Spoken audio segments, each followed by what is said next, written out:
Ovo je Sarpijev omlet sa šampinjonima.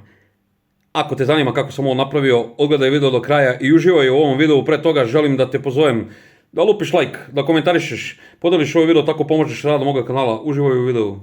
Evo šta nam je potrebno za ovaj omlet sa šampinjonima. Znači naravno šampinjoni, jaja, so, biber. Sad što ćemo da uradimo? Moj savjet je, nemojte nikada perete šampinjone, zato što su šampinjoni kao sunđer. Znači oni upijaju tečnost, a ne treba vam još tečnosti. Znači najbolje bi bilo ovako sa nekim papirnim ubrusom ili ti krpom lepo ih obrišite i nožićem možete na primjer da odstranite ovako neke delove. Nožić i papirni ubrus. Prvo ćemo da obrišemo ove šampinjone, pa ćemo onda da ih iseckamo, pa onda idemo dalje. Stavit ćemo pauzu, sad da ne gledate sve. Evo sada kada sam očistio ove šampinjone, lepo ćemo da ih iseckamo. Ne na neke mnogo sitne listiće, nego ovako. Ovo je skroz ok.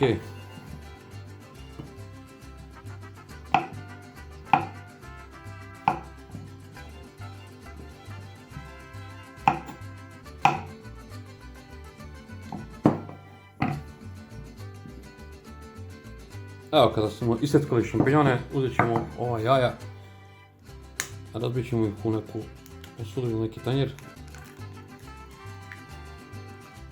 Može da se desi, ne daj Bože, da jaje nije dobro. To mi se jednom davno desilo, pa onda je bolje ovako razbiti negdje sa strane. I onda vidite kakva su. Ja ću sad ova jaja odmah da posolim. Malo da pobiberim.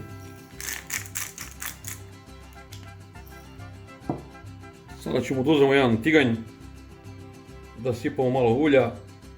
Ja ću koristiti maslinovo ulje, i koristite koje god imate, pa ćemo da dinstamo ove šampinjone. Samo čekamo malo da se zagreje. Dok se šampinjoni budu dinstali, ja ću lepo da umutim ova jaja. A šampinjone nećemo da solimo. Zato što kad se šampinjoni sole, puste mnogo više tečnosti. Tako da, to ćemo na samom kraju da posolimo. Ja sam ova jaja malo posolio, a kasnije ćemo da ubacimo malo začina i ove šampinjone. Evo, samo da se ovo malo još zagreje, pa ubacimo šampinjone.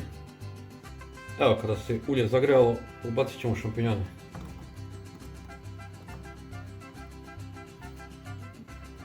I onda ćemo da to pržimo, dinstamo. Nećemo mnogo da ih mešamo. Rasporedit ćemo ih ovako i ostavit ćemo par minuta da se prže s jedne strane, i onda ćemo posle par minuta da ih promešamo. Ovako ćemo da ih rasporedimo samo i nećemo da ih mešamo, samo da ih maltretiramo. Evo ovako, pustit ćemo ih par minuta. Ovo radite na nekoj srednjoj vatri, nemojte na najjače. Evo onako, na jedno 2 minuta malo ćemo da promešamo ove šampinjone.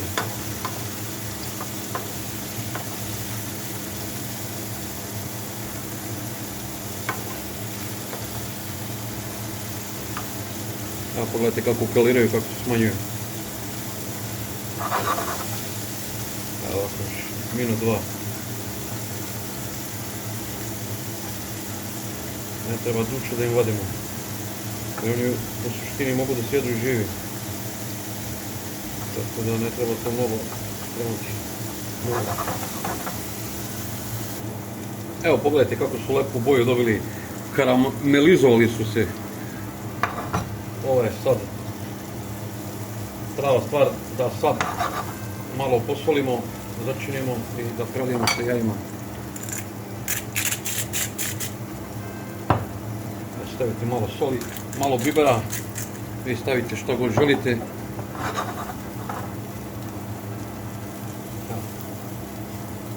Pogledajte, karamelizovali su se, prelepa boja. To je to. Sada ćemo ova jaja još jednom da promešamo i da prelijemo omlet.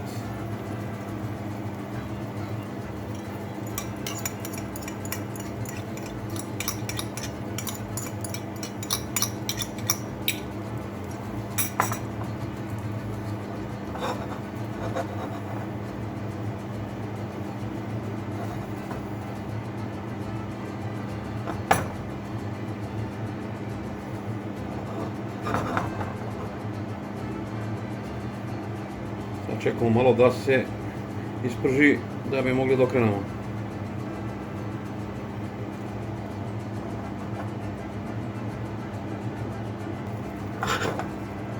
Evo ovako.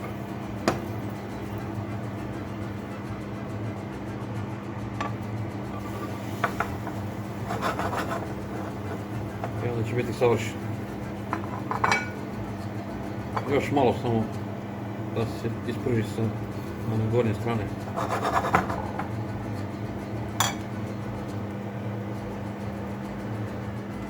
Evo, podići ćemo malo sa špatulicom da pogledamo da nam ne zagori. To je to. To je gotovo, samo da nađem neki tanjer gdje ćemo ovo da prebacimo. Evo, prebacio sam na tanjer.